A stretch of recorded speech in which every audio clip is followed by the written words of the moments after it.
Aqueles que ficam na ponta dos pés não se mantêm firmes. Aqueles que se apressam não chegam muito longe. Aqueles que tentam eclipsar os outros ofuscam sua própria luz.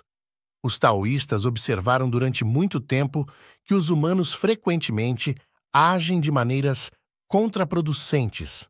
Frequentemente forçamos as coisas apenas para descobrir que nossos esforços resultam em retrocessos. Tentamos melhorar o mundo, mas depois percebemos que alterar o caminho natural causa muitos novos problemas.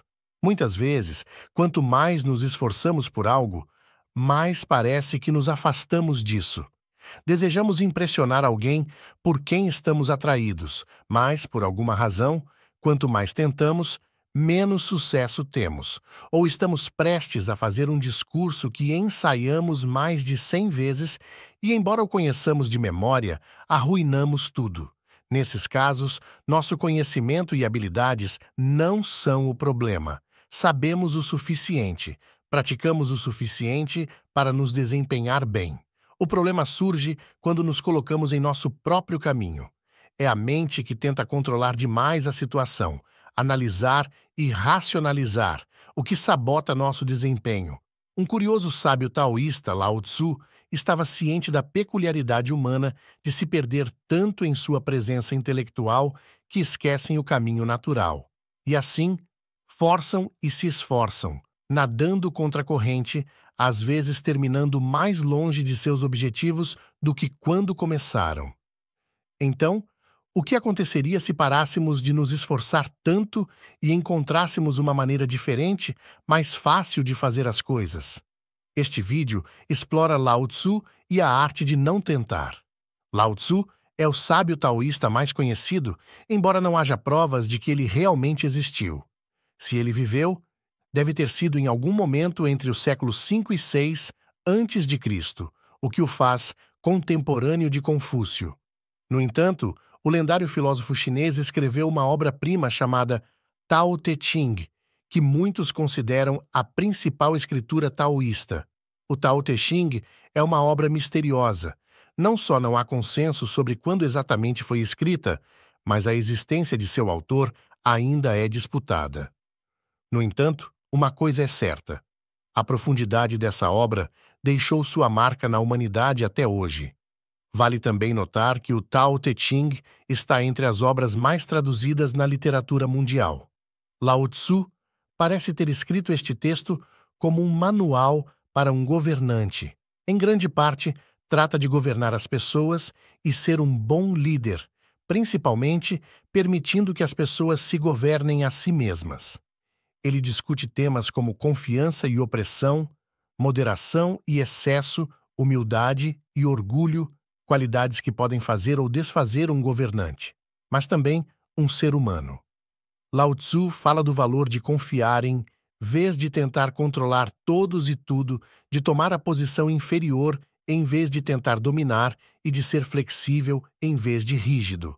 Em frases poéticas e breves, deixa claro sua mensagem. Ele escreveu, por exemplo, aqueles que são rígidos e duros são discípulos da morte. Aqueles que são suaves e flexíveis são discípulos da vida. Os rígidos e duros serão quebrados. Os suaves e flexíveis prevalecerão. No entanto, no coração de seus ensinamentos reside um conceito fundamental: a misteriosa e onipresente força chamada Tao. A essência da filosofia taoísta é viver em harmonia com o Tao, também chamado de caminho. Então, o que é o Tao? Lao Tzu esclarece que não podemos conhecer o Tao, pelo menos não intelectualmente. Nosso entendimento dele chega apenas até as limitações de nossa percepção. A verdadeira natureza do Tao permanece um mistério. Além disso, segundo Lao Tzu, o Tao de que falamos não é o verdadeiro Tao. Daí a famosa abertura de sua obra: o Tao que pode ser descrito não é o Tao eterno. O nome que pode ser falado não é o nome eterno. Então, se o verdadeiro Tao sempre nos escapa, o que podemos realmente saber sobre ele? Os filósofos taoístas enfatizam repetidamente que o verdadeiro Tao é uma força abrangente além da nossa compreensão, que os sentidos não podem perceber. O Tao impulsiona tudo e governa o universo. Está por trás de tudo o que percebemos, fazendo seu trabalho sem pressa, sempre realizando as coisas. É uma força de imensa profundidade. Não podemos controlá-la, só podemos nos mover com ela ou contra ela. Viver em harmonia com o Tao é o objetivo final de um sábio taoísta. Mas como ele consegue isso? Lao Tzu não fornece um guia prático sobre como viver em acordo com o Tao. No entanto, seus escritos líricos contêm muitas pistas que apontam para alcançar a quietude da mente, sendo receptivo em vez de controlador, e um curioso conceito conhecido como não-ação ou ação sem esforço. O último é bastante paradoxal, pois não agir e não fazer implicam passividade. Mas do ponto de vista taoísta, não é assim. Segundo Lao Tzu, para aqueles que praticam não fazer, tudo se encaixa. Então, como podemos alcançar algo mediante o não fazer? Como podemos agir sem esforço e ainda assim realizar tudo? A resposta é Wu Wei. O conceito chinês de Wu Wei, ou não fazer, é central no taoísmo. Pode ser traduzido como não-ação, ação sem esforço ou a paradoxal ação da não-ação. Wu Wei é multifacetado. Há diferentes formas de não-ação. Nos escritos de Lao Tzu, ele ensina a suavidade sobre a dureza, permitir sobre forçar e fluir em vez de se esforçar. Ele quer que paremos de tentar tanto que deixemos de empurrar além dos limites da natureza e usemos o Tao a nosso favor, indo com ele em vez de lutar contra ele. Praticar Wu Wei nos alinha com o Tao. Por exemplo, a ideia de não intervenção de Lao Tzu se aplica particularmente ao governante. Em vez de governar tentando controlar e dominar, um governante deve confiar e permitir que muitos processos aconteçam sem intervenção desnecessária.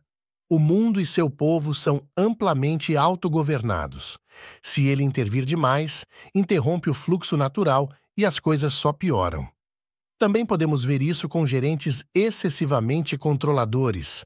Seus esforços podem surgir de um desejo de fazer bem, mas sua constante intromissão é frequentemente contraproducente.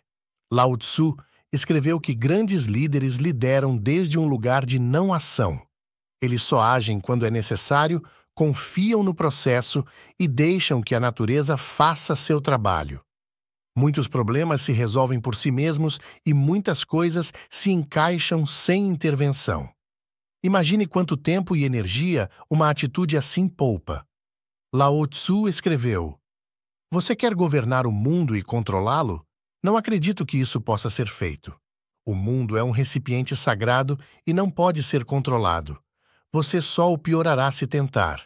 Ele pode escorregar entre seus dedos e desaparecer." Dessa perspectiva, Wu Wei não se trata apenas de deixar fluir com a natureza, permitindo que o universo faça seu trabalho. Devemos ser corajosos o suficiente para escapar de nossa presença intelectual de suposições, conceitos e categorias e nos comprometer com o mundo como ele se apresenta. O sábio deve se tornar o que Lao Tzu chamou de bloco sem esculpir, que é um estado de ser mais simples e não distorcido. Então, como isso funciona na prática? Como alcançamos esse estado de fluxo? Frequentemente, sabotamos o estado de fluxo por causa de um estado de desordem e caos interno na mente. Em vez de estarmos focados, nossa atenção está dispersa. Em vez de operarmos no momento presente, estamos em todos os lugares, ruminando os fracassos passados e catastrofizando o futuro. Nos preocupamos tanto com uma tarefa específica que não conseguimos reunir coragem para começar, mesmo tendo as capacidades para isso. A ideia de Lao Tzu de voltar a o bloco sem esculpir faz sentido aqui. Se nos libertarmos da tensão mental e da paralisia da análise que a acompanha, retornamos a um estado de mente mais simples e menos artificial, livre de cargas intelectuais. Tornamo-nos mais flexíveis e receptivos à realidade à medida que se desenrola. Para concluir, a arte de não tentar, ou Wu Wei, é uma prática poderosa que pode transformar nossas vidas em múltiplos níveis. Ao aprender a deixar de lado o controle excessivo e permitir que as coisas fluam naturalmente, podemos alcançar um estado de paz interior e eficácia em nossas ações. Na próxima vez que enfrentar um desafio, lembre-se dos ensinamentos de Lao Tzu e tente aplicar o princípio de Wu Wei. Em vez de se esforçar mais, tente se esforçar menos. Em vez de controlar, tente confiar. Você descobrirá que, muitas vezes, menos é mais e que a verdadeira sabedoria reside em saber quando não fazer nada. Obrigado por assistir até o final. Se você gostou do conteúdo e quer ficar por dentro dos nossos próximos vídeos, inscreva-se no canal e ative as notificações. Até a próxima!